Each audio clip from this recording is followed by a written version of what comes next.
Good afternoon, everyone, and welcome. I'm Jennifer Gunn, and I'm the Director of the Institute for Advanced Study, and I want to welcome you to IAS Thursday.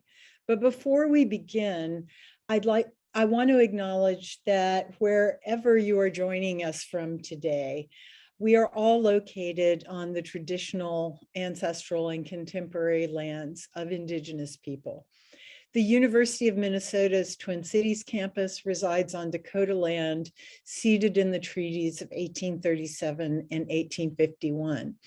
The Institute for Advanced Study acknowledges that this place has a complex and layered history, and a land acknowledgement is one of the ways in which we work to educate the campus and community about this land and our relationships with it and with each other.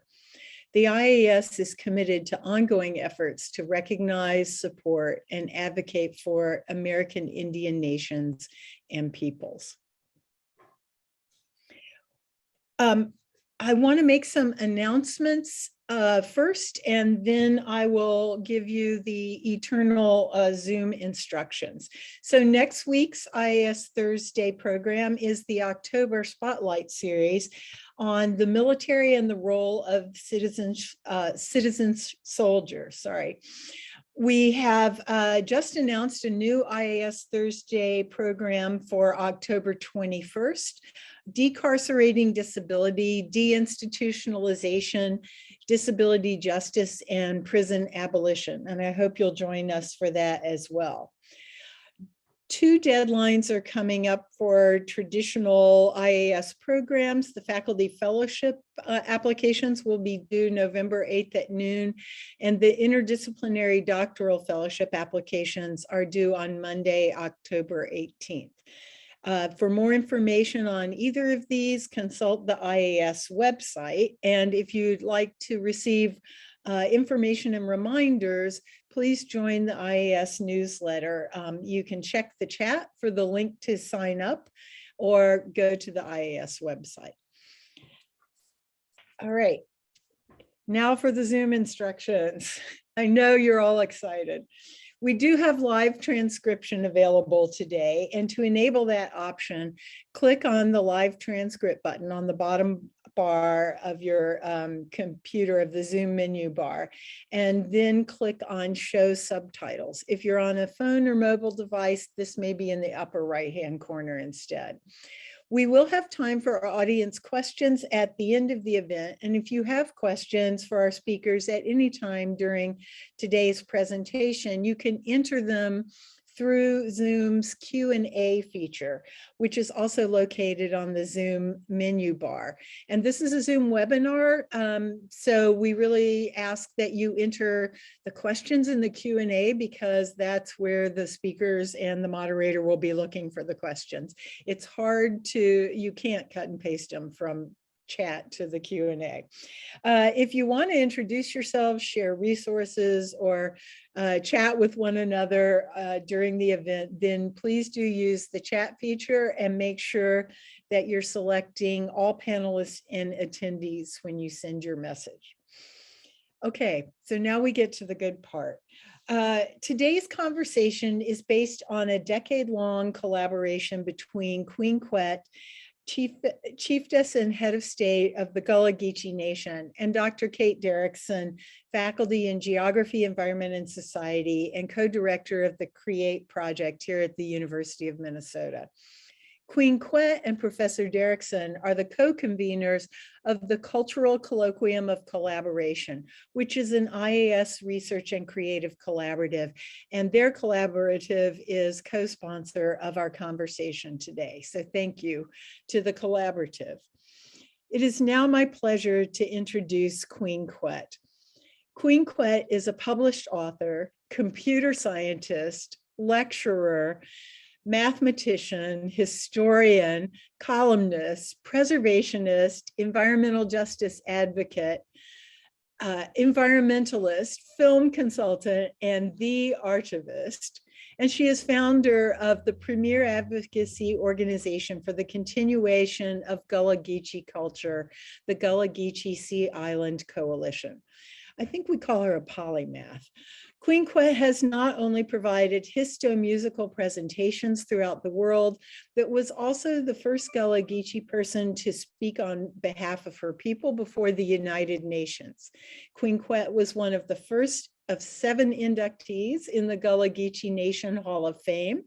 She received the Anointed Spirit Award for being a visionary and for her leadership. And I believe she has a new award, the Palmetto Award, from the governor of South Carolina.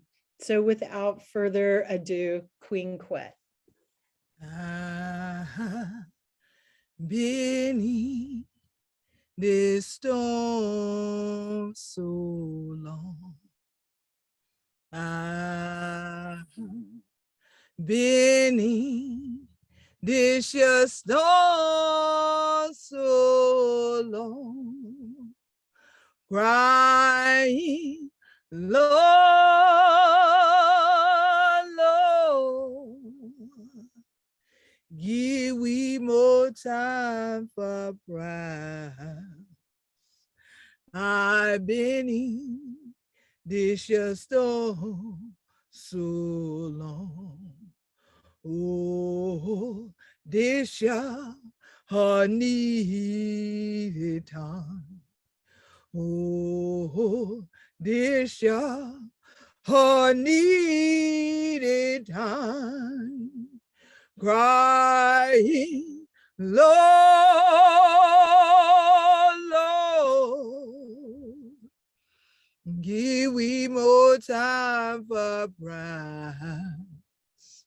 I've been in this your storm so long.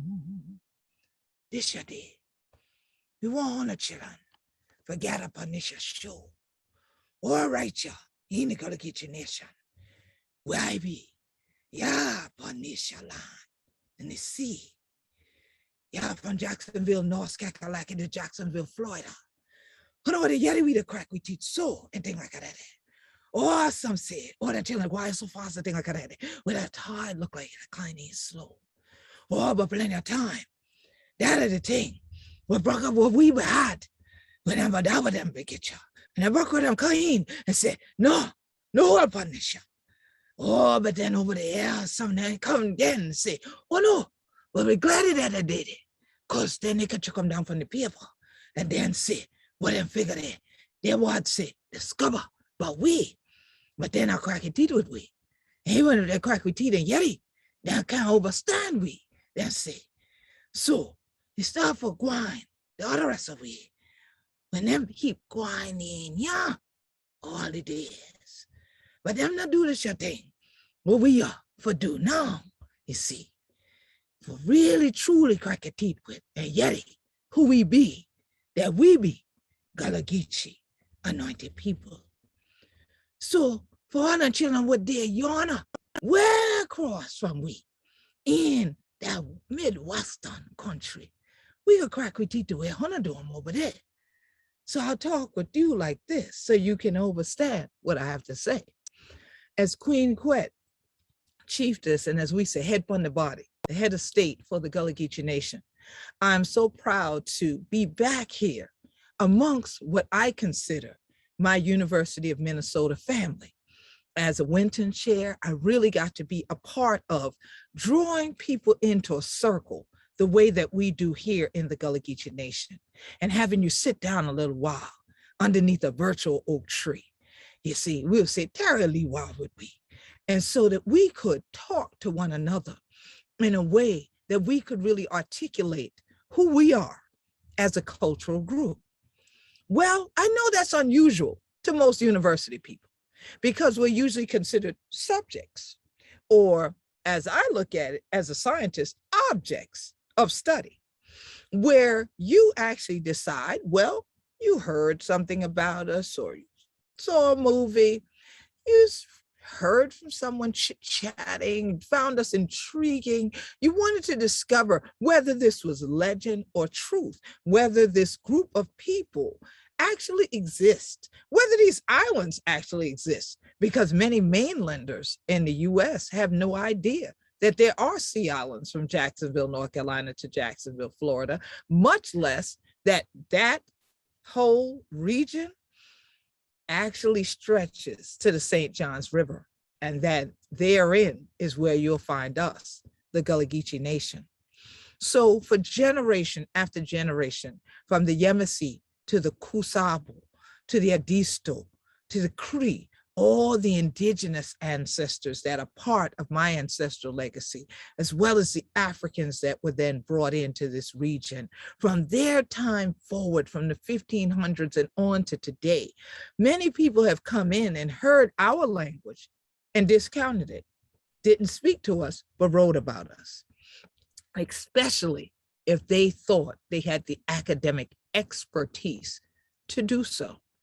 So today, as we really launch this cultural colloquium here that we're going to have, I thought I'd do what we ought to do academically and make sure that when we talk about a cultural colloquium of collaboration, that triple C actually fits in for you and for me, and that we all realize that we're talking about two different types of forms of communication and legacy.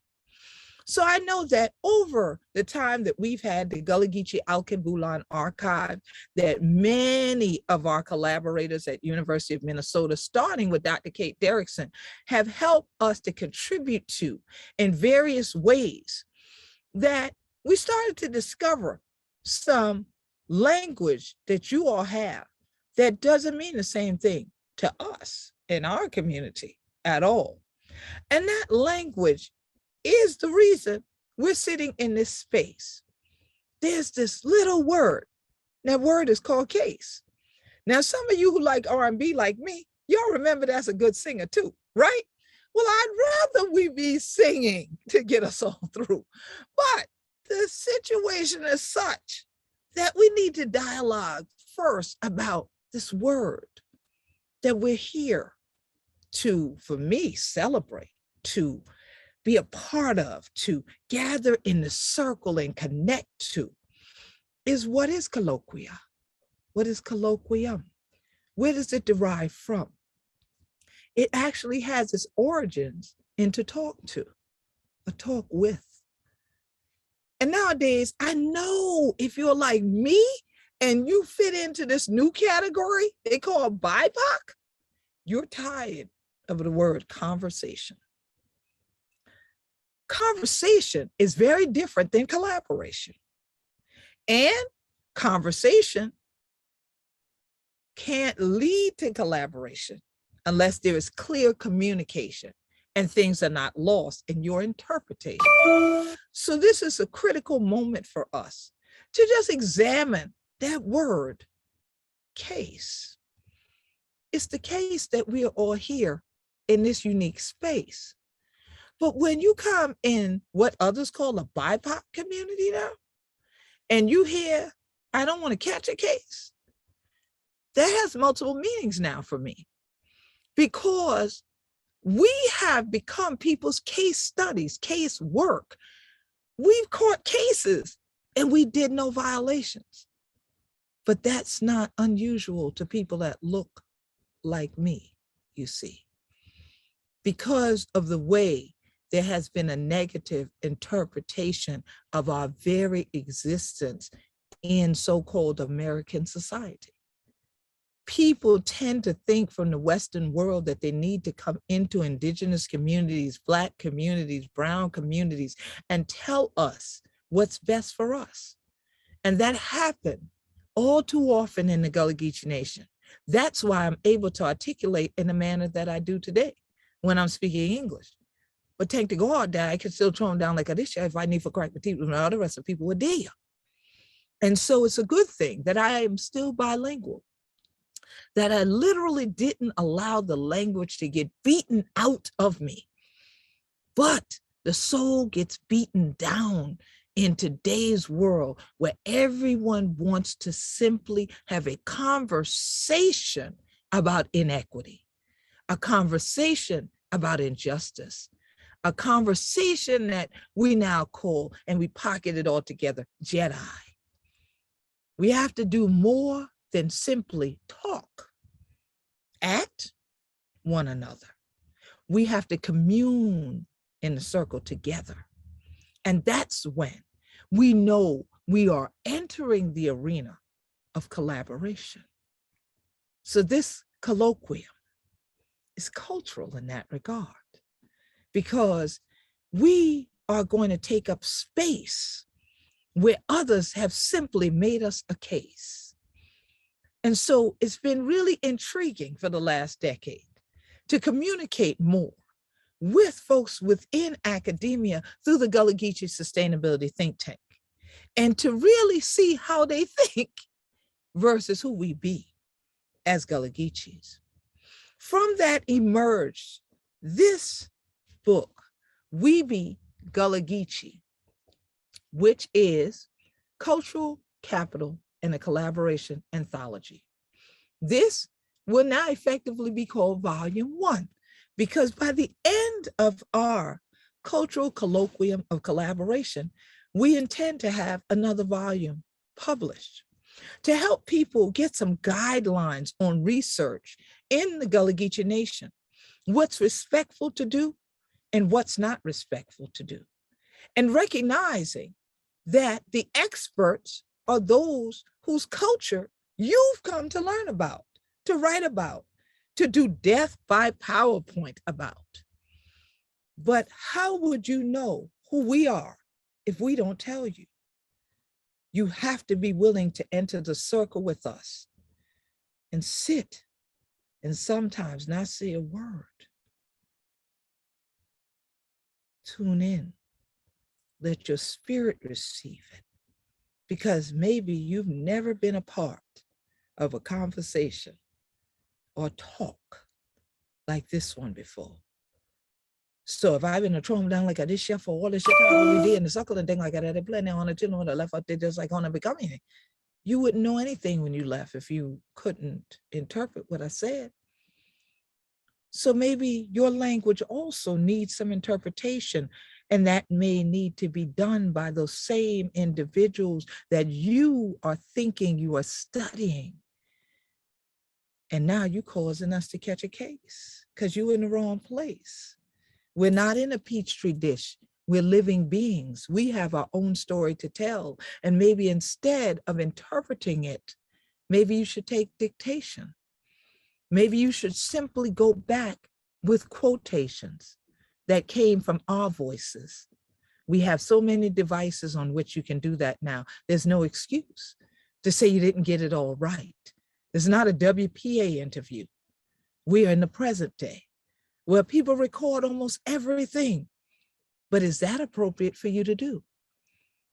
You need to ask.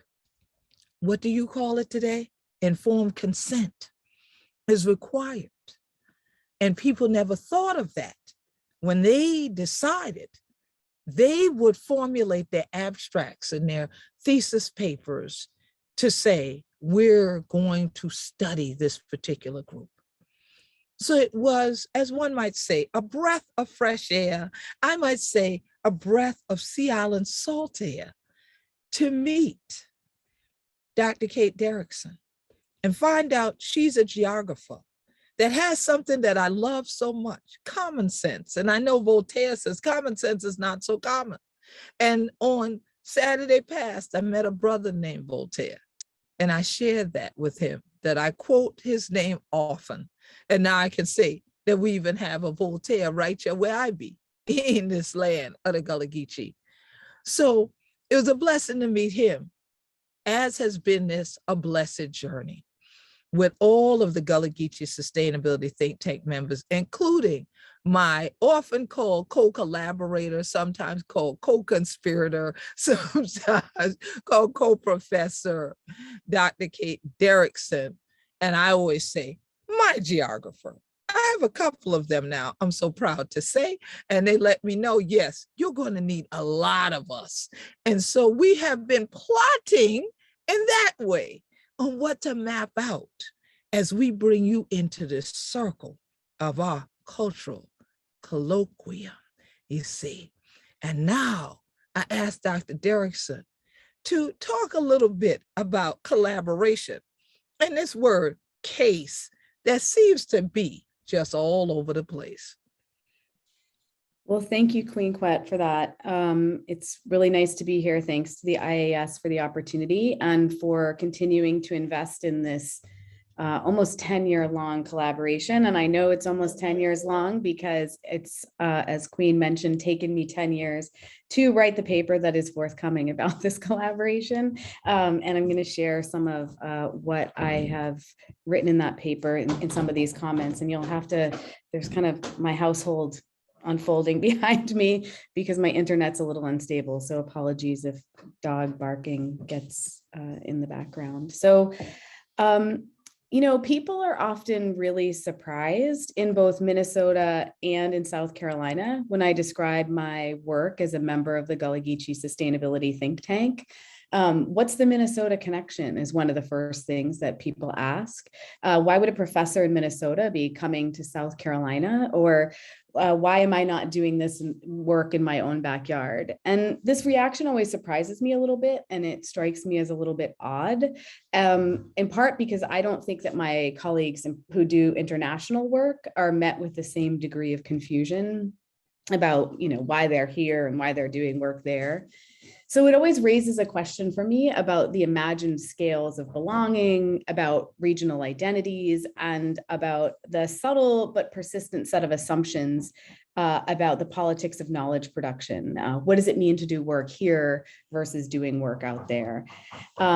And I'm attentive to these inquiries, both from those in South Carolina and those here in Minnesota, because I'm interested in understanding what it means to be in an ethical relationship of scholarly knowledge production. So as a geographer, I'm interested in the relationships between places and how we understand them and how those understandings shape what we do. And so I was especially interested to learn from Hannah Jo, who's one of the panelists today, about the work of St. Cloud State historian Christopher Lehman that uncovered the fact that the University of Minnesota does in fact have a direct historical connection to the Gullah Geechee people, one that makes the resourcing of their community struggle for self-determination all the more urgent. So in the mid-1800s, the U received a major gift from the former governor of South Carolina, who made his wealth as a slaveholder in Jehosi, which is in Gullah Geechee Nation. And his gift was never paid back, and today is worth at least $750,000 in real dollars. So I don't think we need these explicit links to think about our ethical obligation to other places and the relational nature of place. What is Minnesota in relation to South Carolina? We do not need that. We do not need to know that in order to think through these things, but it's provocative though it is to know. We simply have to know that these relationships and dynamics do exist and could exist.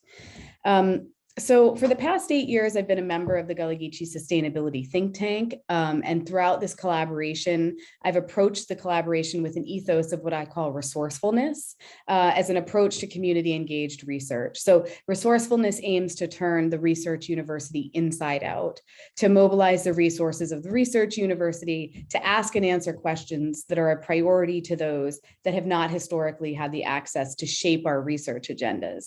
Certainly plenty of research has been done about Gullah Geechees, as Queen Quet pointed out, but I'm interested in thinking through what does it mean to do research for Gullah Geechees?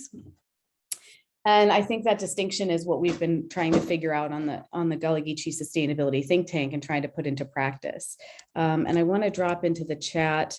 I thought about scrolling through these story maps, but instead I want to put the links to them in the chat because they're a little bit, story map is imperfect and they're a little bit slow to load. And so I thought people could look at them on their own as I talk. So I've been thinking a lot, as Queen Quet said, about this idea of a case and what does it mean to become a case or to not become a case. And, you know, what I've come to realize in my work with the Gullah Geechee Sustainability Think Tank is that not everything, as it turns out, is a knowledge problem. So everything can be studied, everything can be made the object of curiosity. And as my time as a journal editor has taught me, nearly everything can become a case. And when constructed effectively, of course, the case not only illustrates how a given process plays out in a particular place and time, it positions the knower to tinker with the very framework itself, to affirm some elements, to challenge others. And these cases bring into relief theories of causation and change. The findings in cases speak back to, disrupt, and inform our theoretical frameworks. But what of the case itself? So what are the residues that are made in the wake of becoming a quote unquote case? And this is a question that I've been trying to think through with the work of people like Kirsty Dotson, who's a feminist philosopher, and Catherine McKittrick, who is a geographer, to think about what happens when we render a place or a people a case. And I've been concerned about what Kirsty Dotson talks about as this notion of epistemically backgrounding. So when we know about, but when we don't know for, the risk that we run of diminishing the epistemic confidence in the people about which we purport to know. And so much of my work as a member of the Galagicis Sustainability Think Tank, much of my work as a collaborator and co-conspirator with Queen Quet, is to think about how to refuse that process and instead to know with and to know for in certain cases, but to resist this impulse to know about. And that impulse and push is strong, not only because I have a PhD in geography, which is a discipline that has a colonial, past and present, and because I'm trained in this intellectual tradition, but also I find all around me being pushed to be the expert, being asked to be the expert. And people will even ask me to come speak about Gullah Geechee people. And I'll say, well, I think you should reach out to Queen Quet. And they'll say, we tried, we couldn't get in touch with her. And if anyone's ever tried to email Queen Quet, that's not true because she always gets back to you. So I think it's really interesting how not only my own drive to know about, but the drive that comes from the externally kind of motivated drive to be a representative of somebody who knows about. And so what I've tried to do in my work is to think more carefully about what we consider to, in fact, be a knowledge problem. What claims, what processes, what subjectivities do we subject to scholarly scrutiny? And more to the point, why? Why do we do it? In my own work with Gullah Geechee people, they've told me over and over again, a series of things that they know to be true. And as I've thought about what do I do with this information as in a scholarly register, I've been struck by what I think I was trained to do, which is pursue what I've called a quote unquote itinerary of verification, which is to go out and prove that what they've said to be true is in fact true. But I've stopped short of doing that because I'm concerned about the way in which I'm concerned about two things. One, the way in which that move might diminish the epistemic confidence in the people about whom I understand myself to be in solidarity. So if I go out and pursue this itinerary of verification, do I diminish people's epistemic confidence in Gullah Geechee people themselves who are telling us what they know to be true? But I'm also really curious about the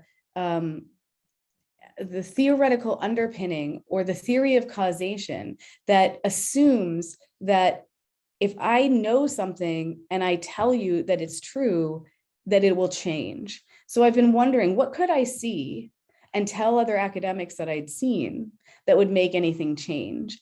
And wondering about what theories of power and theories of change we're tacitly mobilizing if when we proceed as though uncovering something or revealing how something works in a scholarly register would make it otherwise.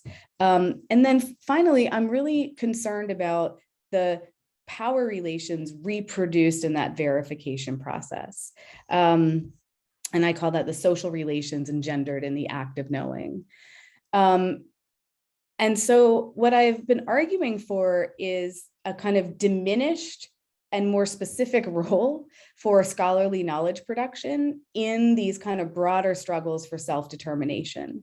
So, you know, for my Gullah Geechee collaborators, the political horizon is self-determination. And in relation to that horizon, there are proper knowledge problems, things about which they do not know and about which they would like to know more. But there's a really wide gulf, I've found, between that which my discipline considers to be a knowledge problem and that about which my collaborators want to know. And my contention is that prioritizing the disciplinary curiosities comes at the cost of what Dodson calls this epistemic confidence, that becoming a case is likely to be antithetical to Gullah Geechee self-determination. And I do not believe this gulf is unbridgeable. I think it's possible to identify questions that advance our disciplinary conversations in a scholarly way and do not undermine the epistemic confidence of those that make up the so-called case. So I'm not making an argument against scholarly forms of knowing or that we should merely amplify political claims as though they are scholarly knowledge, but I'm arguing for a rigorous and diminished role for scholarly knowledge production in the collective struggle for liberation. And so, you know, what we have found through the CREATE initiative, which is partnered with Gullah Geechee Nation, through my co-teaching with Queen Quet, through all the opportunities that we've had for graduate students to get involved in this work, is that there's an enormous role for scholarly research here. And I've also found this in my time as a member of the think tank.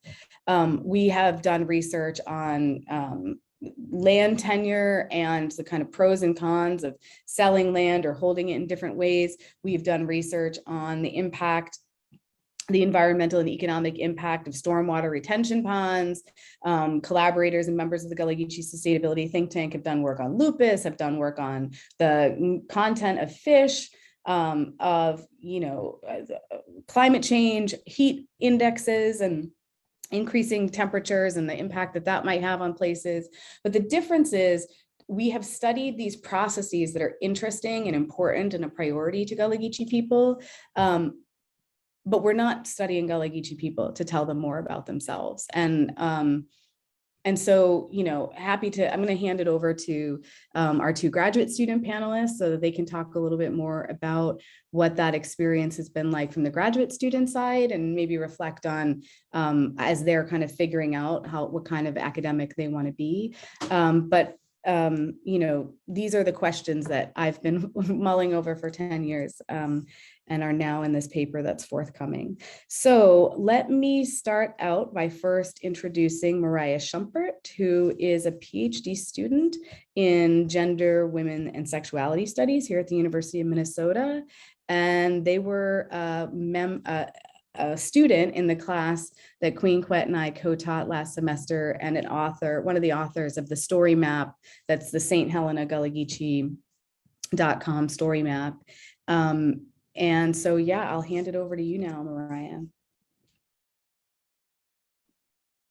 Thanks so much, Kate and Queen, for those introductions and for those really thoughtful remarks about collaboration and the work that there is to be done with in collaboration with Gullah Geechee peoples and their communities. So as Kate mentioned, I'm a graduate student in gender, women, and sexuality studies. And I became a part of this collaboration through a research methods course that was offered last year in collaboration with Queen Quet. And through that course, what we did as graduate students was to work with Queen Quet and to review a body of literature that she and Dr. Derickson had organized for us in preparation for a collaborative story map project. And so over the course of the semester, we had an opportunity to read collectively and engage in a conversation about the materials that we were reading about Gullah Geechee people. Most of the material was actually written by Gullah Geechee people, which was a really exciting opportunity to engage with the ways in which Gullah Geechees are telling their own stories and producing their own knowledges of place and culture. And so over the course of the semester, we came up with a project to do this story map. And each of us were tasked with writing a different portion of the narrative that now flows through the entirety of the map. And so my first came in the form of writing the land acknowledgement portion and the entitled Honoring Indigeneity in the story map. And so that really gave me an opportunity to look at the knowledges that we had read in the class and consolidate some information about the original inhabitants of St. Helena Island and their connection to Galagicis peoples throughout history and today. And then I also worked on consolidating some of the histories that we read about fraternal orders on St. Helena Island. And then as we progressed through organizing first the narrative of the story map and then got into the mechanics of actually building out the story map, I took on the role of doing some like editorial oversight of all of the narrative that we had generated collectively. And that work really looked like reading and editing for voice in the story map. And so one of the things that really became a major thread in our conversations over the course of the semester was thinking about how to tell the story of St. Helena Island in a way that emphasized Galagicis agency. And we wanted to do that in a way that emphasized that Galagicis people are not a passive people throughout the stories that we wanted to tell about the histories of that place. So throughout histories of enslavement, resistance in St. Helena Island, and the broader cultural corridor, and as well as documenting and detailing Reconstruction, as well as migration out of the Galagicis Nation. And so my primary interest was really thinking about how I can emphasize the ongoing presence of Galagicis people through some editorial, some editorial changes or adjustments in the narrative so that it reads more coherently and it's got a consistent voice throughout. In terms of collaboration, I think as a student, one of the things that was really exciting to me was to have an opportunity to engage many of the questions that Dr. Derickson just raised in her remarks about how we can really approach collaboration ethically and to disrupt some of the power dynamics that are normally reproduced when academics collaborate with communities as well as cultural workers. And so I was really excited that the work that I was doing in our class would have an immediate impact. And so it really sort of triggered in it, I guess like a motivation in a way that I rarely get in a graduate seminar for a final project. So we had this really timely goal. We had a timeline, and through that project, we were actually able to find roles for everyone. So I really enjoyed that through our collaboration, we had scholars from a bunch of different departments. And so we had an opportunity to actually think through the mechanics of collaboration in real time with the oversight of Kate as our professor and the guidance from Queen Quet. And it was just a really beautiful opportunity to see as a gender and sexuality scholar that thinks a lot about race, I tend to work primarily in narrative forms. And so to have folks from other departments who might work more with different kinds of data, integrate all these different forms of relaying information about Galagicis community in a way that immediately has an impact. So those are the things that I wanted to highlight about my participation in the collaboration. And I want to also invite my colleague and collaborator, Hannah Jo, to join in and maybe talk a little bit about the role that you took in our collaboration.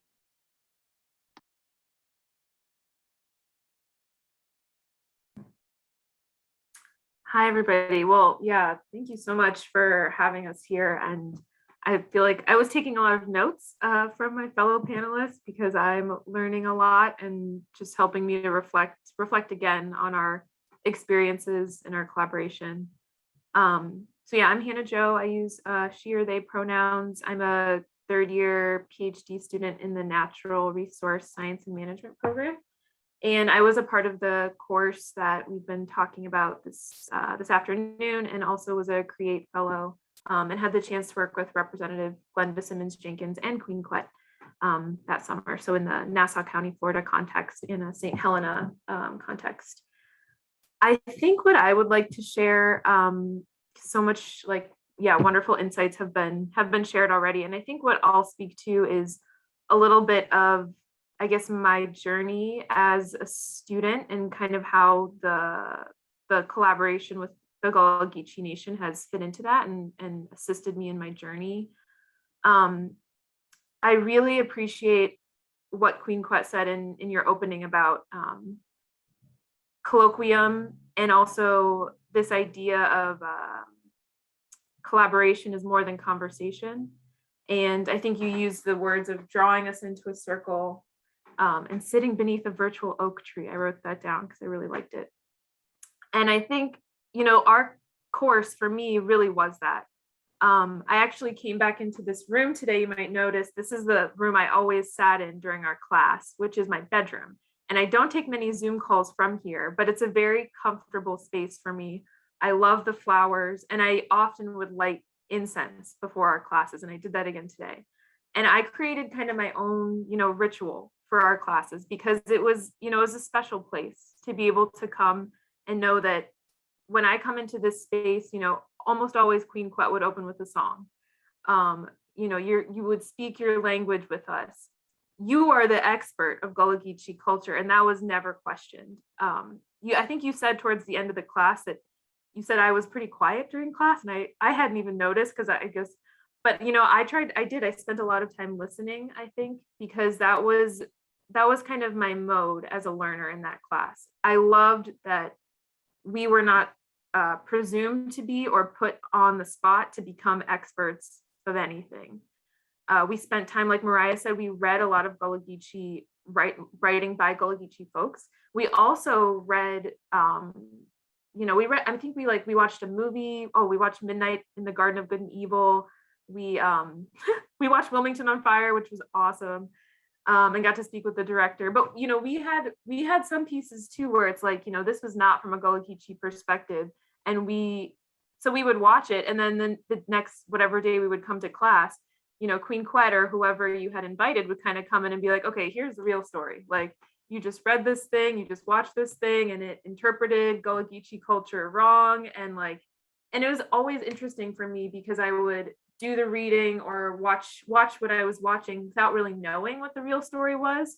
So it was as if I was just any other regular person consuming the knowledge, the media that's put out there. And I would just sit with it and be like, well, I guess I'll find out in class, what if that was true? And anyway, I think for me, the collaboration has been a lot of deconstructing the ways that we're really taught to be academics. Like Kate and Queen were both saying, not interpreting. Like, we really didn't interpret. We were instructed, like, this is what's going to be useful for the Gullah Geechee Nation. And we used our skill sets to create a story map. And I mean, our skill sets, both as our knowledge skill sets and our technical skill sets, to be able to do that. Something else I just want to uplift is how meaningful it was to learning Gullah Geechee history and not just history, but contemporary stories. I think for me, so I'm of African American and European American ancestry. And I think for me, I started to be able to make a lot of connections where there's so many places where African American history is Gullah Geechee history. And there's so much that, like, for me, growing up in a middle class, mostly white neighborhood, going to like elite universities, you know, the kind of the trajectory of my life, there's just so much that's not taught about African American history. And what Mariah said about agency, it's just so many narratives where we are made to be powerless and oppressed over and over. And even the stories where it's, you know, there's successes in the civil rights movement, or, you know, other stories, it's usually like, you know, one specific leader or whatever, and then they're like, there was a success, but then they failed again. And I think the class for me really helped to shift that narrative and to show all the ways that rebellion, resistance, you know, creating culture, holding on to traditions, and showing agency has been a part of the Black narrative from the very beginning. And the only reason why we don't think it's that way is because we're like being brainwashed and we're not supposed to think it's that way. So for me, it's also been an opportunity to kind of reflect on my own history and gain like newfound interest in, I've been really interested in genealogy for years now, but I'm actually doing this now that I got funded for an NSF fellowship, which we were talking about before people joined, to do some like oral history and family history, where I'm going to be able to spend time just talking to my family to explore, like, I want to learn what our narrative is. I want to know why we migrated from one place to another. And I really want to know what our ecological relationships are with places. That's something else that for me, I think as a Black scholar in environmental sciences, there's not a lot of narratives that show that, Black folks have a connection to the environment. And I think that's something I'm really interested in renewing, and just seeing how genuine and like, I don't even know the right word. Yeah, I guess just learning about Gullah Geechee culture and some of what I've learned, like Queen Quet saying, you know, the land is our family and the waterways are our bloodlines. There's just so many ways where the connections are just so clear. And yeah, so it's been very meaningful for me personally, and certainly changes the way I'm able to think about scholarship and think about resourcing communities, like Dr. Derickson said, rather than going out and just pursuing knowledge and assuming that if we produce this knowledge, it'll create change. Like, really being so mindful about what is the community asking for, what is going to empower them, and then how can we combine those needs. So yeah, I'll stop there, but thank you. Excellent. So see, we didn't get a chance to share any virtual gumbo in the class, but when Hannah Jo just said that, combining these things. So Moriah, Dr. Derickson, come on back on the porch so we can see who in the yard now, because we gonna see what else they gonna put up in we pot after they done Yeti Wall. We don't see it this afternoon. So this is a good thing. When we here in the Gullah Geechee Nation, people love to eat seafood. They love rice. They love good things. We grow straight out the field, nice and fresh. So if y'all wonder about why Dr. Derickson really keeps coming back, that's a little bit of it too, because we make sure she's well fed while she's here in the field. And so definitely that's part of it. Nobody wants the wrong ingredients thrown in the pot. You're going to get yourself put out. You put the wrong ingredients in the pot. And so that's part of getting into that circle, is then what are we feeding on in that circle? Spiritually, emotionally, intellectually, communally. And so it is so good to have community with folks and to find out that having that space, having them sit in the circle actually expands the circle. Not that it keeps depleting because they can't take the heat, they're too close to the fire. No, but they only spread out to let someone else sit also, to be a part of it, to be able to be nurtured and to be nourished from what my community has to share. And so we want to have that opportunity now. If there's anything, I didn't see anything yet in the Q&A box. I did see a few things in the chat where someone mentioned that y'all been up there to try to do this year with some stamping, sticking thing at University of MN. Y'all invite me to that shouting session. I won't know who would do that. Okay, I definitely want to know who's doing that.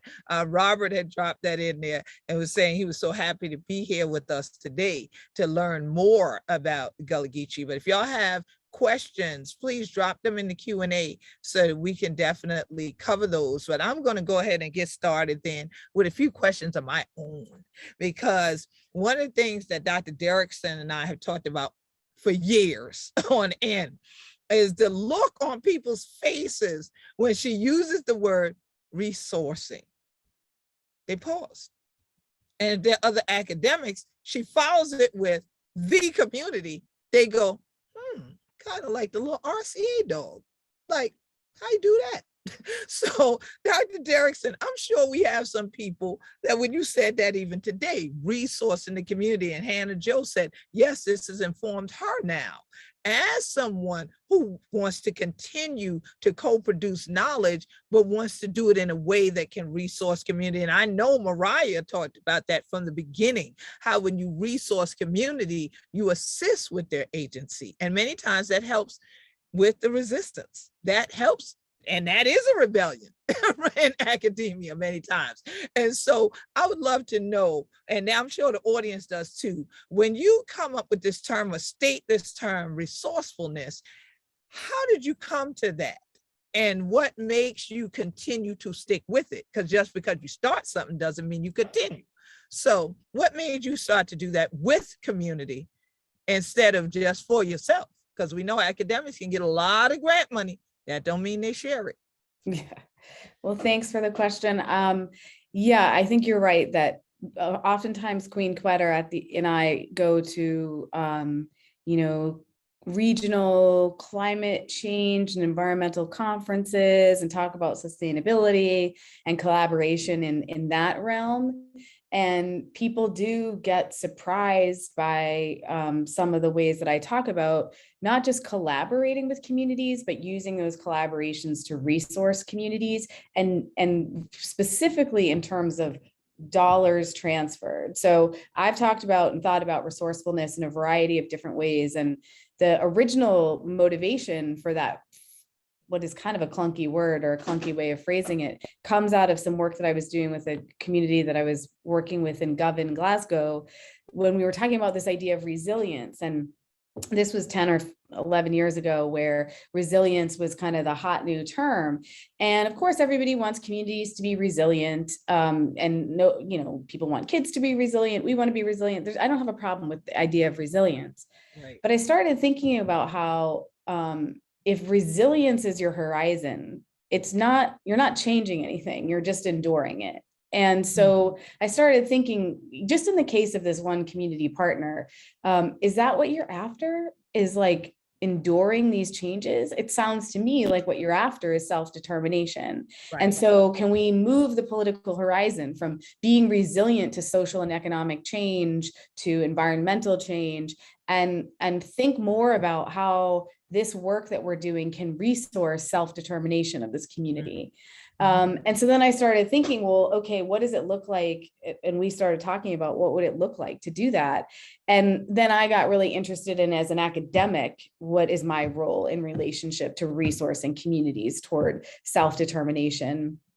And I started thinking about, okay, well, what do I have in relation to this institution? And, that changes a lot over time. It was certainly different when I was a graduate student than when I was a postdoc, than when I was an untenured professor, and as a tenured professor. It's changed a lot over time, the different kinds of resources that I've had access to, the different ways that my research questions and my framings could contribute, the different service loads and positions that I've had have changed what those resources are. But I'm always trying to think about, how are resources, both material resources and, like, maybe I could think more about this before I say it, but epistemic resources is something maybe I want to think about. But by material resources, I mean, when you write your grant proposal, Do you have like 3 months of summer salary for yourself in there and $10 gift cards for your participants? Right, the so-called subjects, Yeah, your subjects, exactly. Do you have Right. $10 gift cards for your subjects and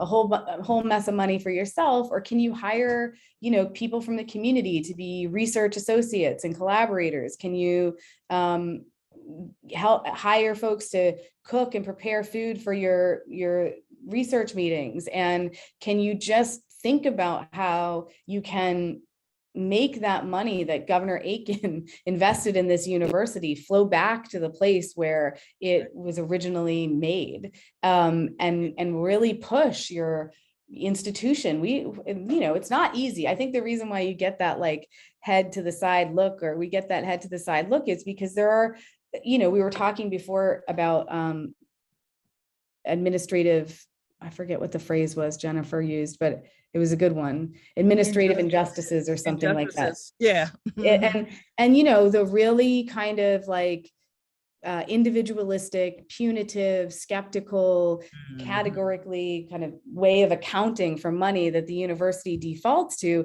is antithetical to collaboration. It's antithetical to community engagement. It's impossible to navigate. So it's work. It's a ton of work. But I think that like what I found is that not only does it clarify my role as an academic to say like, okay, my job is to remove the friction between the vast resources that this university has and the communities that I want to be in solidarity with. But yeah, it also gets me to think more expansively about what are these resources. So it's money, of course, but it's also what kinds of programming do we do? Who do we invite, and what's the programming for? How do we identify our research questions? What projects do our students work on? How do we hold relationships so that our students can move through their programs and their classes in the understandably fractured kind of way? Every student I work with Galagicis folks says to me, I'm very worried about the fact that like, I'm only in this class for a semester, or I'm only, doing this project one time. And, I'm fortunate to be able to say, but I hold this relationship and I'm going to make sure that this, the work that you do is part of a broader stream that we've established to create these kind of resource flows. And then I guess the last thing I'll say about it is like, I think it's about sharing in the privileges and I don't know how exactly to say this, but it's not being attached to being an expert. I think when we're at those climate change conferences, I understand that people feel a deep sense of urgency around scientific expertise, and they feel very attached to that often in those spaces. And when I'm encouraging them to take a diminished role for their expertise and let other voices bubble up, I think that they feel a well-meaning threat to kind of scientific knowledge. But I think we have but that's not what we mean. We have at least two amazing scientists that we're often on the road with. A woman named Kate Sell, who she herself would say she's a social scientist. Kate always says, she's a social scientist, not but a she represents the Union of Concerned Scientists. Exactly. And then Dan, whose last name? Rizzo of Climate Central. Yes. Dan Rizzo of Climate Central. Yes. And so they're doing amazing scientific research about environmental change. And I think that the Geechee Sustainability Think Tank is a really wonderful model for how you can both retain your expertise as a scientist in climatological processes or processes of environmental change that don't require you to be an expert in Galagicis. You can be an expert in how to work collaboratively, and you can use that knowledge to bring Galagicis, make knowledge that's useful for Galagicis decision making. And so I think resourcefulness is also about that, is about kind of expanding that you're thinking about expertise.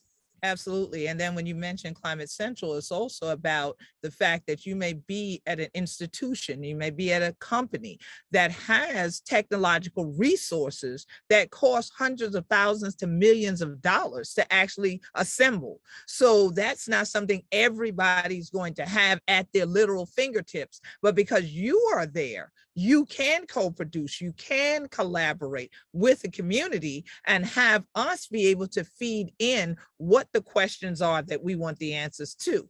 And that has been a critical aspect of working with Climate Central and Union of Concerned Scientists. They want to know literally from us on the front shoreline, as I call it, what is it that is impacting us, and in what ways do we use our, as people call it, traditional knowledge, or to now effect change in a positive way, to, as one would say, push back against the negative things that have been bringing negative impacts to us because we were here and these other things came upon us. Policies came upon us. Overbuilding came upon us. Other people's cultural communities came upon us. Bridges came upon us as far as the sea islands go. And those bridges have been mechanisms of displacement as well.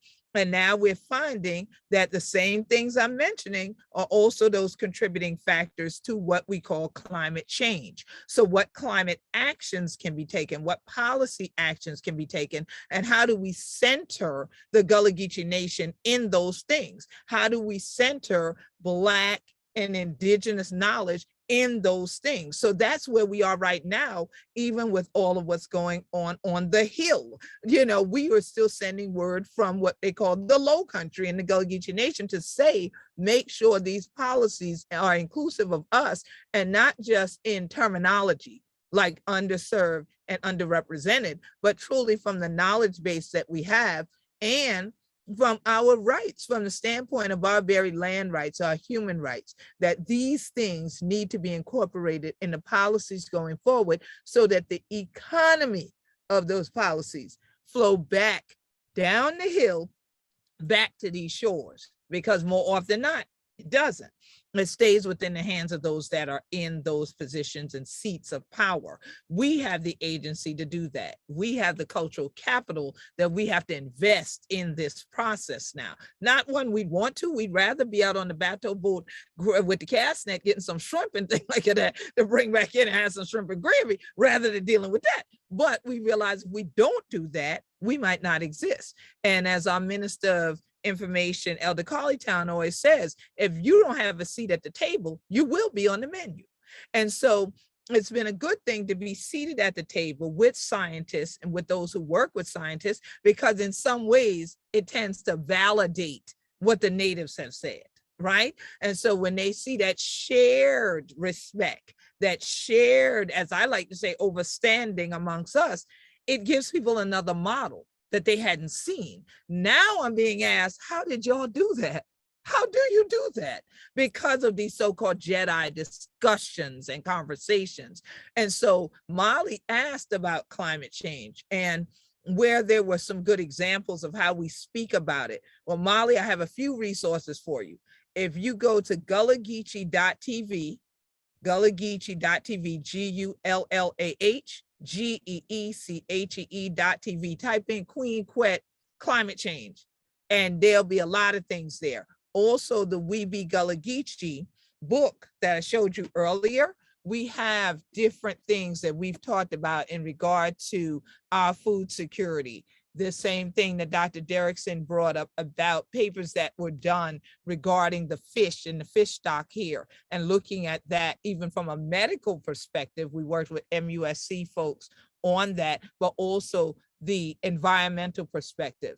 We have things in there about environmental justice, as well as just when it's just us here in this environment and how we want to stay. So I think that those will give you a lot of resources, and then you can just go even and spend a lot of time on Google. If you put in Queen Quet and climate change, there are a lot of stories that will give you more information on how we speak about that and speak to that and speak the truth to power. Because Grist did a story many years ago that said these descendants of Africans who had been enslaved could teach you a lot about what to do with hurricanes and climate change. And they did a very good article about that. And there've been so many other great ones out there.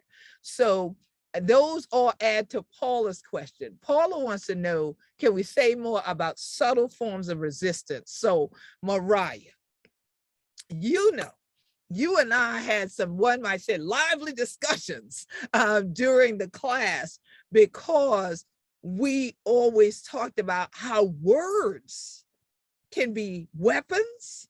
And to me, those words, and we believe you speak things into existence. So those weapons can be for rebellion, for you to push back against and fight something that's oppressive, but those words can also be those of empowerment, and can be those things that press on to have you resist anyone else oppressing you. So why don't you tell me and tell the audience a little bit about what you see as some subtle forms of resistance, especially as it relates to the Gullah Geechee and the collaboration even in the course?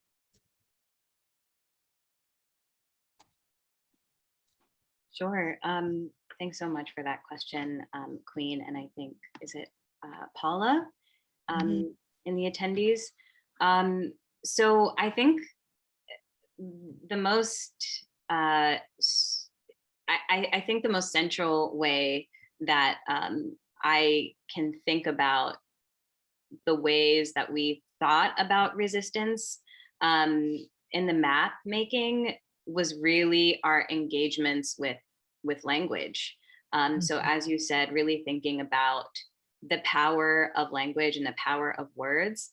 And as you said in the opening of our panel discussion today, you started by speaking Galagicis, which has historically been a marginalized language, where Galagicis children were penalized for speaking Galagicis.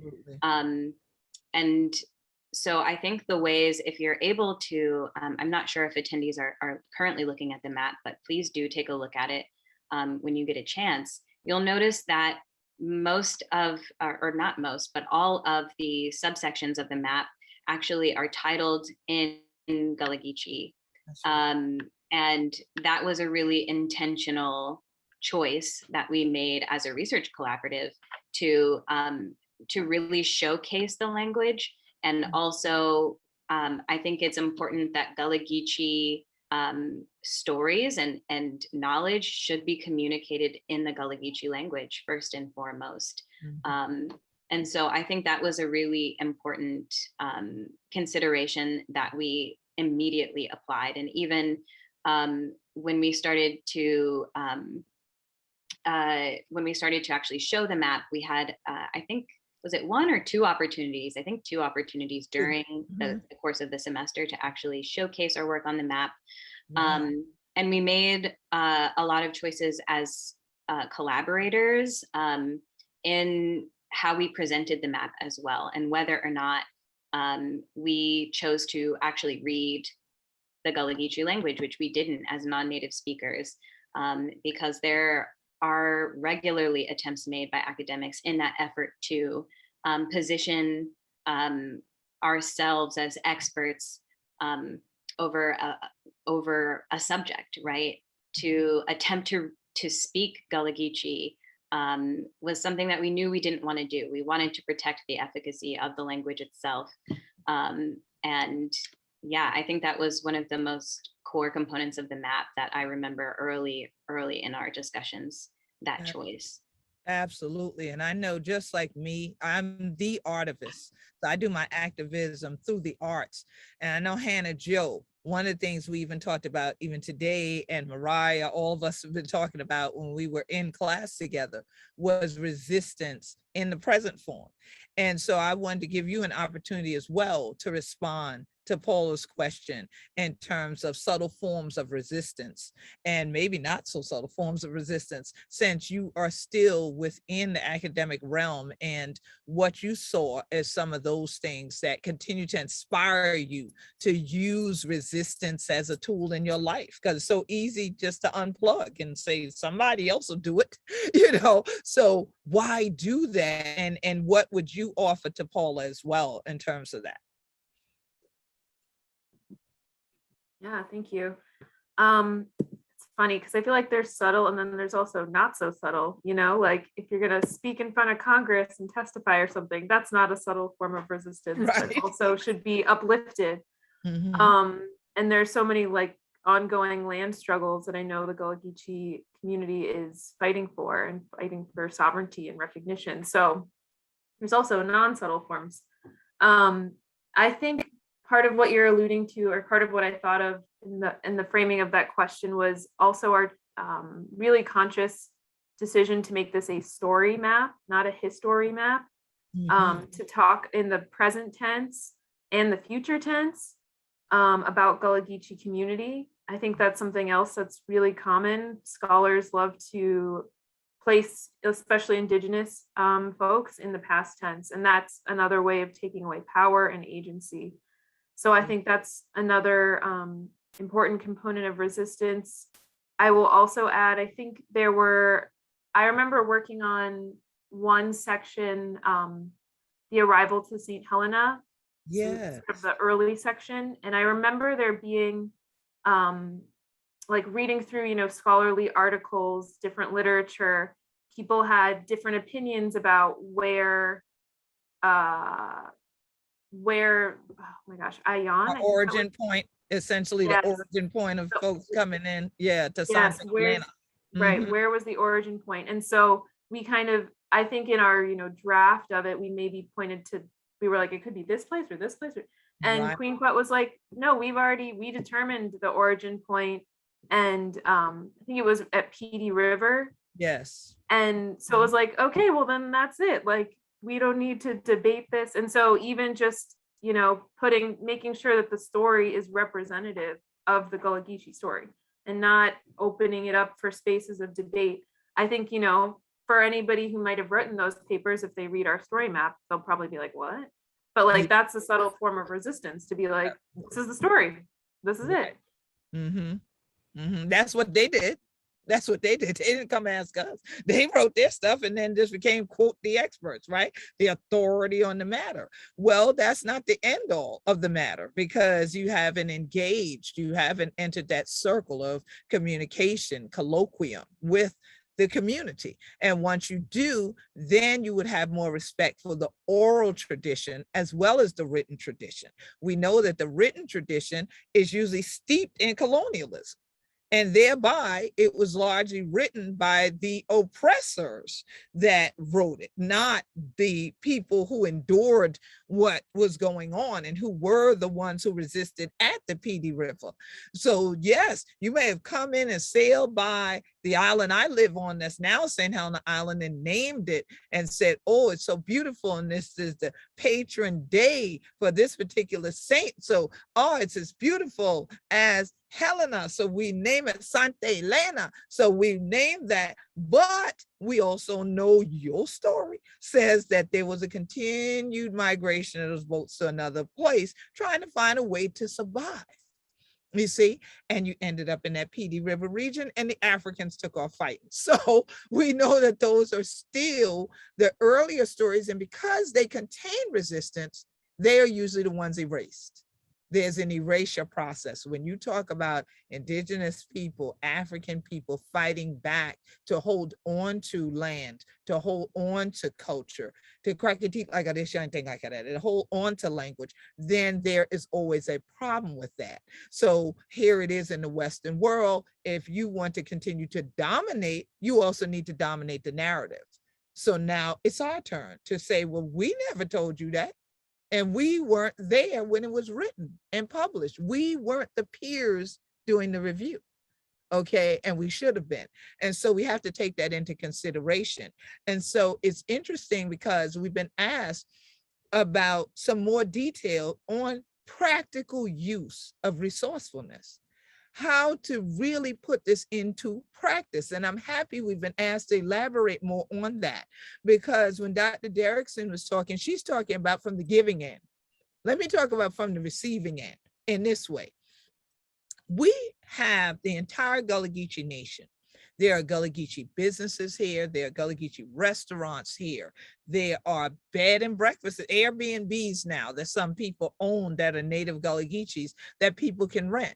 Well, why not do that instead of renting a villa in a gated area, knowing that a gated area is antithetical to the very existence of Gullah Geechee people? That's a personal choice you make. You can make the decision as to where those funds you receive to do your research or to do your work over a summer period or over a grant period, where that fund is directed. Don't say, well, my grant didn't allow for a line item for me to provide funding for food.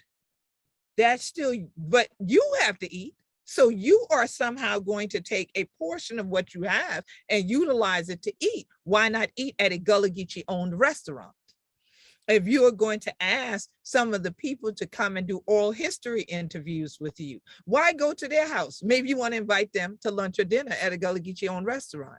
Then you feed two birds with one crumb. The person feels like you respect them enough to want to do something that's traditional, to sit, eat with them, and then have a real dialogue, to try to build a relationship so they can get to know who you are, while at the same time supporting a community business. If you are there at the time that other community activities are going on, there might be vendors, there might be farmers markets. These things may not be in a storefront, but they are still part of the economy of that community. Why not go there and spend a few hundred, a few $1,000s if you have it? If you have gotten $30,000 for a summer salary, for instance, I know some of y'all look at me like, when? I ain't get that much, but some of you have. So if you got a $30,000 salary for that summer, why would it hurt you to tithe on that salary? You ain't got to be a Christian to tithe 10%. Okay, you could say, well, I personally am going to ensure I spend 10% of what was coming straight to me with this community, with this living, breathing community. You will be surprised at how much further that will go with that community. It's like when we plant food, we don't plant the entire, I love rutabagas. Out of all the greens, I love rutabagas. We don't get a whole rutabaga already grown and then plant it. A lot of times it starts with a little tiny seed. They're really, really tiny. You have to hold them and you can barely pick up each one. You most times can't. So you drop 2 or 3 in the hole when you plant them. That's what that $3,000 would do in that case. That $3,000 could be the difference between a Native person still holding on to their land by being able to pay their taxes or not. If they hold on to that land, their family still has a place to live. Their family still has a place to farm. Their family still has that waterway down at the creek where they can go catch the fish to supplement that rice, you see? So, and those rutabagas, all right? And so that's the thing, that it's really not hard to do. It's a matter of personal choice, you see? And so are you choosing to really share that which is yours, not which is the institutions, not which is the grantors? This is now your money. Are you willing to do like the song say, I got 5 on it? Are you willing to put your 5 down so we can get to 20 or not? Because if you're not, maybe you shouldn't be doing this. Maybe you should do what we say here, go study yourself. But don't come to my community to say you study me, you see? And then you're not contributing anything for our continuation. You actually are trying to record our devastation. So you have to now make the decision, which one are you? This word allyship is going around. Which ship are you sailing in? That's your personal choice. And so that's just a practical thing that nobody really has to outline. That's something that can be done. Dr. Derickson, did you want to add something more to that question? Well, I was just going to say that for me, I always go back to the question of where are my research questions coming from? Why am I asking this? And even in that, having that orientation locked in, it just makes the rest of it, the apparatus behind it, come into relief for me. And you know, it's a muscle that you build up, I think, as a researcher, especially after going through a PhD program that is disciplines discipline us, right? So we get disciplined into a particular way of being. And, you know, I had to develop a new muscle, which is to, like, of all the things that I think about when I think about how I design a study, and we see this on the think tank all the time, folks who have all kinds of anxieties, and understandably so, about being recognized as an expert, designing their study in ways that their field will respect, and you know, getting tenure, finishing their PhD, all these kinds of things. But when I just lock in on the question of where do my research questions come from and why do I want to know, then all these other things get a lot simpler about what should I do and how should I comport myself in the field, and what am I comfortable asking people for, and would I feed somebody, you know, would I take someone out to dinner? Well, when we're meeting up, of course I would I go out of my way to meet somebody and be where it makes sense for them, and just kind of really centering the people that I'm working with instead of myself and my own aspirations. Like I always say to, you know, Queen Quet always laughs because I say, oh, that's not your problem. You know, like, oh, that thing, I'm trying to make that not your problem. And so I really try to make all these things, or, you know, in another conversation that I think Hannah Jo is part of, I talk a lot about like the maintenance work of being an academic. There's all kinds of things we have to do in order to make something like this possible, in order to get funding, in order to get your work published. There's all kinds of stuff that you have to do as an academic. And I try to not overshare or overburden or orient my collaboration to those things. I try to background those things and really think about, like, what is the point of this collaboration and what am I bringing to it? And the rest of it is like I do on my own time or behind the scenes. And sometimes that's even writing. Like people often go to co-authorship a lot as like the primary way to collaborate. And Queen Quet and I have written together a bunch, and I certainly think there's a time and place for co-authorship, but there are also times when it's like, look, I got to just say some things to my discipline, or I got to write something about libraries, or I don't know, you know, I've got to do this like work that just has to get done. And, you know, that's not, I don't want to drag my collaborators down into the process that needs to, you know, the maintenance part of academia. So yeah, just really always thinking about and prioritizing, where do my research questions come from and why do I want to know? I think really helps the rest of it kind of snap into place. Absolutely. And one of the things I just wanted to snap into place before Jennifer comes on and snaps us all up out the room now, because this has been so wonderful having you all here in the circle, was how our class truly wanted to center the forward part of it, not just the looking back, like Hannah Jo said, not just the his story, not that, but our story, centering that, and then actually doing a call to action to say we're not just co-creating for the sake of a grade. We're not co-creating so we can get our degrees. We're not trying to just say, oh, we got this done. No, they deliberately chose to say, well, how can we tell everybody that sees the story map how they can be an active part of what we've put together? So they made sure that at the bottom of the story map, there's a donation link to be able to contribute to further collaboration, to contribute more to resistance, to continue to participate in the Galagicis achieving their self-determination and continuing their self-sufficiency. Unfortunately, that's an economic thing. And so that's what they made sure to put there. And if you go to sthelena.galagici.com, you see at the bottom, you see an opportunity there where people can contribute and donate. The other questions about climate change, they're there. What are we doing in that regard? How can you participate? How can you assist in continuing to try to change the tide of how things are flowing right now? And that's what this is all about. So I am so appreciative of the University of Minnesota not feeling like what we had done with WEBE Gullah as a course was something that wasn't the course that they wanted to continue to take. They wanted to continue to take that course. They wanted to continue to say, well, wait a minute. Well, if they say in that boat, the boat can only fit Queen Quet and Dr. Derickson, well, we need a bigger boat. Then we got a bigger boat. Then here came Mariah and Hannah Jo and everybody else that you see on the story map. They could get in there. Now others said, well, whoa, there ain't room enough for us. It was like, no, because you might capsize the boat. Well, they said, well, let's try to make it a little bigger. So we now have this bigger boat with the IAS family. And we are so happy that you have decided that the course that we're going on, you might find it intriguing. You might feel like that tourist that just wants to come with your cell phone and take pictures, but you realize that you have to ask the community first, is that all right? Is that okay? Am I welcome into the boat?